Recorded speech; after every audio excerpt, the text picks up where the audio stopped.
అనగనగా ఒకరోజు అడవిలో ఒక చీమ వేగంగా పరిగెత్తుతున్నది. కొంతసేపటికి దానికొక ఎలుక ఎదురొచ్చింది. చీమా చీమా, ఎందుకంత వేగంగా పరుగెత్తుతున్నావు అని చీమనడిగింది ఎలుక. అక్కడొక పెద్ద జంతువుంది, నాకన్నా చాలా పెద్దది. అది నన్ను తినేస్తుందేమోనని పరిగెత్తుతున్నాను అంది చీమ. అయితే అది నన్ను కూడా తినేస్తుందేమో, నేను నీతో పాటే పరిగెత్తుతాను అంటూ ఎలుక కూడా పరుగు ప్రారంభించింది. అవి రెండూ పరుగెడుతుండగా ఒక కుందేలు ఎదురొచ్చింది. ఎందుకలా పరుగెడుతున్నారు అని అడిగింది కుందేలు. అక్కడొక పెద్ద జంతువుంది, నాకన్నా చాలా పెద్దది.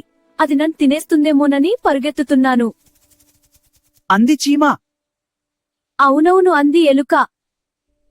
దాంతో భయంతో కుందేలు కూడా వాటితో పాటు పరుగులంకించింది.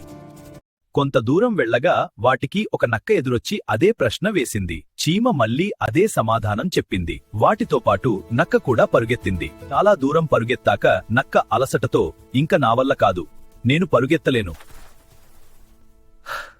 ఇంతకు ఆ జంతువు ఏమిటి అని అడిగింది.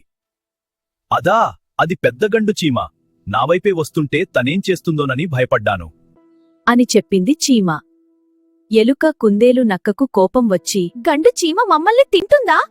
అనవసరంగా భయపెట్టావు అని కళ్ళెర్ర చేశాయి. నన్ను తింటుందని చెప్పాను. మిమ్మల్ని తింటుందన్నానా అంది చీమ.